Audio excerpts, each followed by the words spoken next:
Good evening, everyone, and a very warm welcome for our this edition of Success Mantras for Small and Medium Businesses.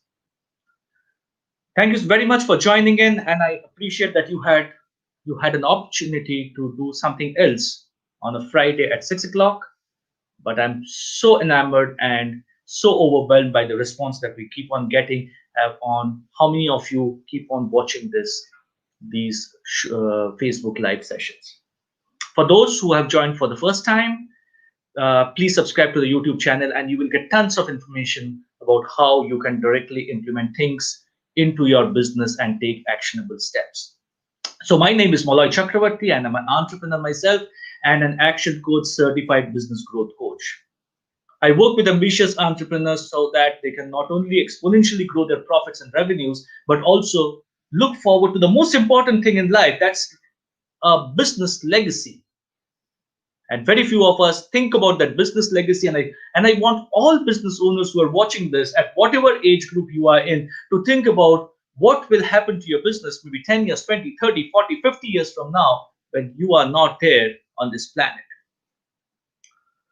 So for people who have watched me in the past and who have watched the recordings either on YouTube or on Facebook or through my WhatsApp channels, during the Facebook Live of 20th November, I had shared with you an outline of the 5 things that you need to do to excel in business. Ladies and gentlemen, when you have come to this planet to excel, mediocrity is not an option. This is something that I keep on mentioning, and I mentioned this on the 20th November. Quickly revisiting the 5 things that we had spoken about: your vision, dream big. What you want to be, where do you want to be in 5 years, 10 years, 15 years from now? Your control on your finances, your money mastery piece, your control on your team, how to get the right people in the bus, your sales and marketing strategies, your USPs, your conversion rates, your lead generation, and where is your time going? Is your time going in the business or on the business? And since the last 6 days, it's been such an overwhelming feeling that you have been inundated with calls from multiple people wanting to know more on each of these. Business owners who have started businesses maybe 20 years back, or somebody who started 5 years back, everyone wants to know more about these 5 things. So today, I'm going to talk about two things that Beyond Red Ocean Consulting is going to do. First, typically as an organization, we have been working with business owners on a one-to-one private mentoring sessions in a structured 6 steps for massive growth. And these are annualized programs. We meet with the business owner either once a week or once a fortnight, and we take them into the next level. So there's a program of 6 steps. But over the past 5-6 days, what we as Beyond Red Ocean Consulting, our team members, when we do our brainstorming, we realized that there is a group of startups, solopreneurs, micro business owners who cannot at this point in time in their careers go for the structured one-to-one program. They also need to learn and not learn from their mistakes. The saddest part is many of the business owners learn from their mistakes, stumble across on the road of entrepreneurship, and then finally achieve success. So we thought that let's do something so that these micro business owners, these startups, these solopreneurs don't have to learn and unlearn and relearn.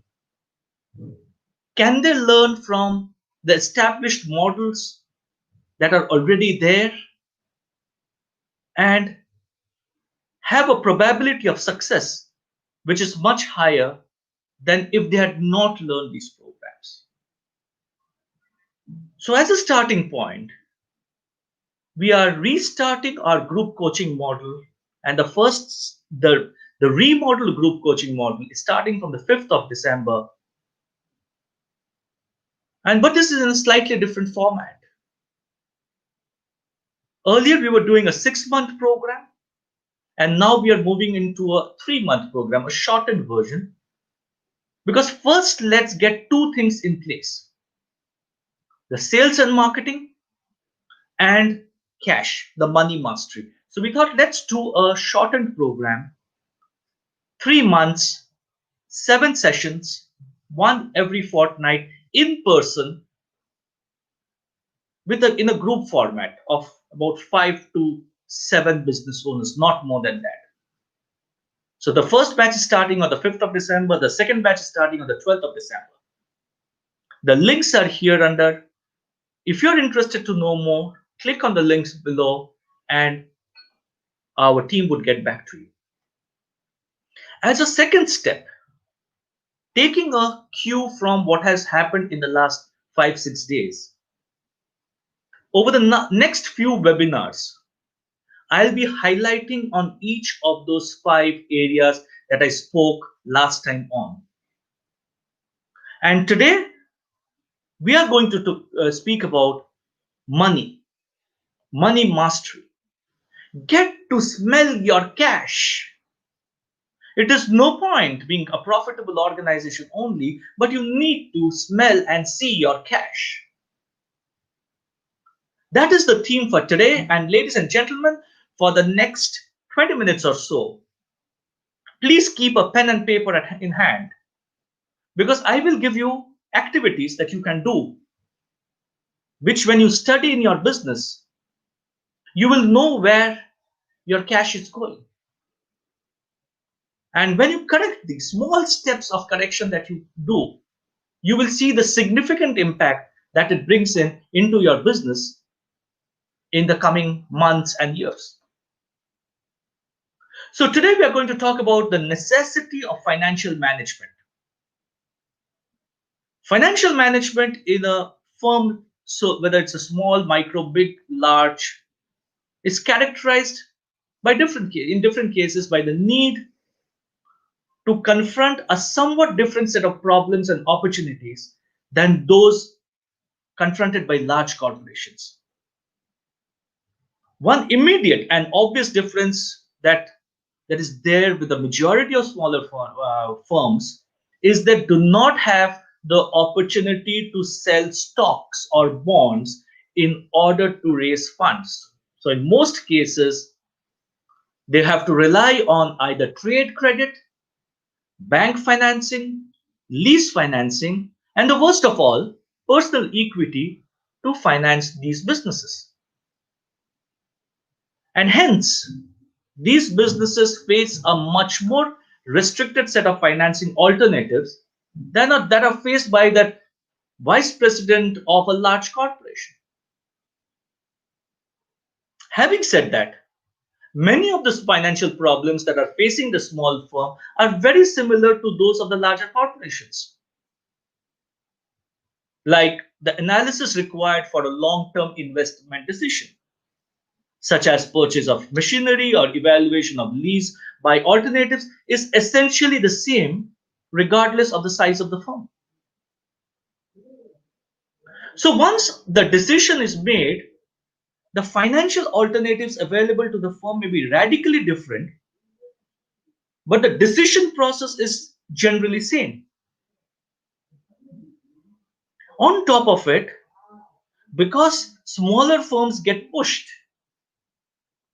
in terms of account receivable, in terms of inventory, and we'll talk about them at length during today's session, those elements put a huge pressure on the working capital. And when you lose control on all these become the primary cause for a business failure in especially the small and medium businesses. And hence, as a first step, as a business coach, when I enter into a business or when I start working with a client, the first things that we start working on is the financial planning in the business, because this is absolutely critical to avoid failure. 8 to of 10 new businesses fail primarily because of the lack of a good financial planning. Financial planning will determine the raw materials you can afford to buy, the products you're able to produce, and whether or not you'll be able to market them efficiently. Excuse me. So this financial planning will also determine the kind of human resources that you can employ, the kind of physical resources that you'll be able to acquire to operate your businesses. It will become the major determinant to whether or not you'll be able to make your hard work profitable. All of us work hard, but is my work hard showing in my P&L and my balance sheets? Very simply stated, financial management is the use of financial statements that will reflect the financial conditions of your business in identifying the relative strengths and weaknesses. So this number game, which we keep on talking about, while money is important, while cash is important, but this number game is something that I see a lot of business owners who have especially graduated from the technical side, and we call them the technician business owners. They detest, they don't like. But my job as a business growth coach with these business owners is to force them sometimes to fall in love with numbers. Because not only do you need to know your historic numbers, but the ones that will create your future.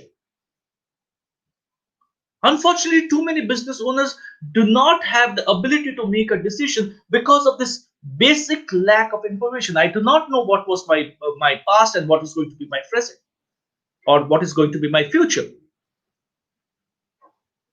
So let's look at some of the strategies. And the first strategy that I speak about is cash gap. The first of them is cash gap. Because numbers are your vital signs of your business. We know our ECGs, we know our oxygen. I've seen so many people buying oximeters to study their oxygen levels. But what about your oximeter for your business? Are you keeping a track on those numbers? Are you keeping a track on your vital signs? Is my sales increasing? Is my profits increasing? Do I have a projected cash flow? Do I have enough cash in my business? Is my business valuation going down or going up? What are my ratios? What are my daily sales outstanding? What is the payables? What is the current ratios? Who is tracking them? And I'm currently working with business owners who do not even have qualified finance professionals. One area that is very, very frustrating to me and depressing to me is business owners are employing underqualified people to run their numbers. And I had an experience today. Somebody who is deducting TDS on GST is a terrible example of financial management of an organization. So your cash gap, your revenues, your profits, your cash flows, your equity valuations, your ratios, DSOs, payables, who is tracking them? Ladies and gentlemen, profit is a theory. Cash is a fact. The only fact in life is cash. And I keep on saying this, sales is vanity. Profit is sanity. The only reality that you have life in or in business is cash. So coming back to the cash flow, unfortunately, cash gap is one of the most ignored elements of cash because people don't understand it. Now, what is cash gap? You have bought or you purchased raw materials from your vendor. That is getting processed. That is getting processed into a final product. And the final product is going out to your customer, and the customer has a credit period. So you got your product from your vendor on 1st of September. You have a 30-day credit period. So you paid your vendor on 1st of October. The item that you had bought from your vendor is lying in inventory. Now it's under process, and you invoice it to your customer on 1st of November. And the customer has 30 days credit, pays you in 1st of January. The vendor has got paid in 1st of October. You're getting paid from the customer in terms of 1st of January, October, November, December, 90 days cash gap. No business in this world can survive on a 90-day cash gap, ladies and gentlemen. How do you reduce this? How do you reduce? Can you have a better inventory management system? Can you have a better order processing system? Can you have better sales forecasting in place? There are multiple areas that you can work through to reduce the cash gap. Now, the first activity, if you have a pen and paper, write it down. Go back and check your cash gap of your major 20% of your raw materials. And also check what is the current cash gap. Go back into 18-19 and 17-18 and see what was your average cash gap. It will take time to calculate because none of us probably have the data. But once you calculate that, you will know where you are truly positioned as far as cash. Is your cash stuck in cash gap? How will you smell cash? It's there like somewhere else. Second, your cash and cash equivalent. Is your cash level adequate to meet your current expenses as they become due? Do you have a predictable 12-month rolling cash flow in place, which is synchronized into your rolling 12-month sales forecast? Do you have a sales forecast which says, these are the number of leads that I have, these are the number of suspects that I have, these are the number of prospects that I have, and these are the number of customers that I will have? And they will come in this period, and they will pay me in this period, and hence my cash inflow is accounted for. We'll talk more about it during our next session when we talk in terms of sales. But look at your cash flow. First of all, go start tomorrow. Start on Monday, whenever you want to start. Prepare a cash flow for next 12 months. I keep on saying this, the difference between 31st March of a particular year and 1st April of the same year is a difference of 1 minute. Why are we saying that my year has ended and my year has started? It doesn't. Your businesses don't start and end. But I've seen a lot of organizations who are stuck between, okay, this year ka fiscal year ka kar lete hain, next year we will do it separately. It has to be a continuous process. So what are the timing relationships between cash inflows and cash outflows? When will the peak cash needs occur? I've seen a lot of organizations, especially maybe not this year, but in other years, there's so much of bonuses that need to be paid in October, but you don't have cash. Do you need bank borrowing to meet this cash flow requirements? And if there is borrowing, when will the repayment come in? And what will be the impact of that repayment, or what will be the impact of the interest outflow on your cash gap and cash flows and cash gap? The third element, accounts receivable, DSOs. We are all required to extend credit to our customers, and hence there is an outstanding, and that is true for any business. Ask your accounts or your sales, what is the average DSO, daily sales outstanding? And now go back, and third activity that you do, please, if you want to do, go back and check your DSOs in 17-18, 18-19, and 19-20 and 20-21, and see if the number of days are going up. Because if the number of days are going up, it's putting additional pressure on your cash flows. So now you have to either bring in your own resources to match the cash requirement, or you have to go for borrowing, and the borrowing will have interest, and interest will further impact your cash.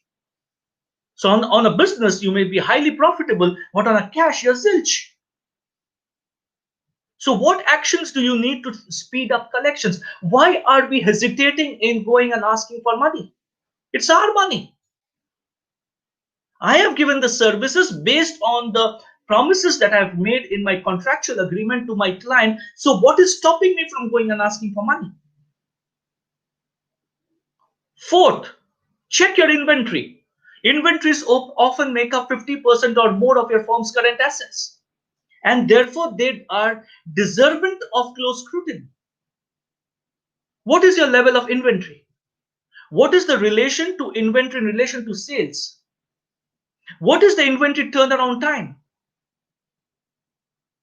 How much of your capital is invested in dead or slow moving stock? So I was talking to a prospect of mine, and she said that she had bought a product of, say, 2,000 rupees, which was lying in her store, retail store, because she was unable to sell at her desired price was 8,000. Now, one, her cash is stuck, that whatever 2,000 rupee product is stuck. Second, that space is stuck. Third, if she releases that place and she releases the cash, she can probably be getting in some faster moving products which can sell faster. So what is stopping her? And I asked her this question: what is stopping you from selling at 3,000 rupees and letting go of that inventory? What is our so much of emotional connect that I will not sell it till I get 8,000?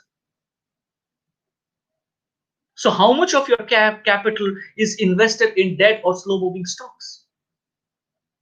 Now, do you also have, on the other side, do you have, because you don't have cash in the system, are your inventory levels inadequate? What is the reorder level? What is the order processing? Are sales being lost due to inadequate inventory? Now, what action should you take to increase or decrease inventory? Sixth, we often have accounts payable. Now, is the amount of money that is owed to supplier reasonable in relation to the purchases? Are we paying too quickly or too slowly? If you are paying too quickly in relation to our credits that are being that we are giving out to our customers, relook at your accounts payable time zones. Can you increase by 2 days? Can you talk to your vendors and say, let's increase it by 2 days? You're paying it in 30 days. Can I pay in 35 days, 5 days? Or if you're paying faster, can you get an additional discount? If you pay too slowly, is your credit rating getting affected? Are vendors pushing you down in the priorities? Finally, what is the amount of bank borrowing employed? What's a debt? What is it reasonable in relation to the equity financing? When will the principals and interest payments fall due? Are we keeping a track of that? Because nowhere you want your CIBIL scores to get affected because of late payments. Is there a way of managing your working capital by paying off your more expensive debts faster so that it releases your cash flow? Will you need additional funds because your cash flow is projecting shortfall in cash? If you have a 12-month cash flow statement and you know exactly when you need that working capital, you can play around. You don't have to pay too much interest. But are we doing that?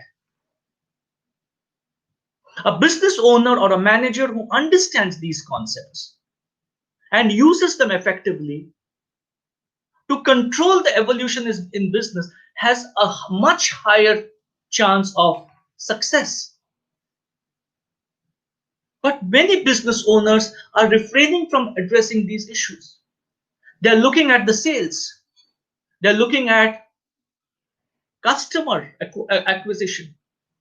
And we'll talk in terms of costs for customer acquisition. What I'm suggesting, ladies and gentlemen, today is that we all of us need a very clearly conceived, well-documented financial plan. Monthly but budgets. When was the last time we did a real feasibility plan for our business and looked at the financial plans for the next 12 months or 18 months? When was the last time you had a look at your monthly P&L? When was the last time you looked at your monthly balance sheets? Are you going to live the rest of your life spending or investing money in the business based on what you have in the bank? But are we going to look slightly differently from tomorrow and say, let's look at the financial projections of the business? Because if you're not looking at the financial projections of the business, ladies and gentlemen, that legacy will never happen. I've seen a lot of businesses also dealing in cash. Please don't do it. Because sometime you need to have a strong balance sheet.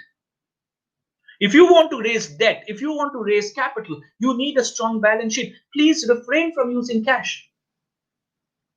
Strengthen your balance sheet, strengthen your P&L account if you want to build a business for the future. If it's a short-term kind of temporary business, this Facebook Live is not for you. But if you think that you are building a business, you're building a business for the future, then please revisit this video, and you will get so many actionable steps that you can directly start implementing. But if you struggle at any point in time, either get hold of a chartered accountant or contact us. We'll be only too happy to help you out. Thank you so much for your time. I wish you a fantastic weekend. I wish you a profitable time ahead. I wish you all the success in India 2.0 as India opens up. But look at a business where you can touch, feel, and smell cash. If you want to know anything more from us, click on the links below, and my team members will get in touch with you. Thank you so much. Till next time, when we talk about sales and marketing, I bid you a very good night. Take care, stay safe, keep healthy, stay fit. Thank you so much.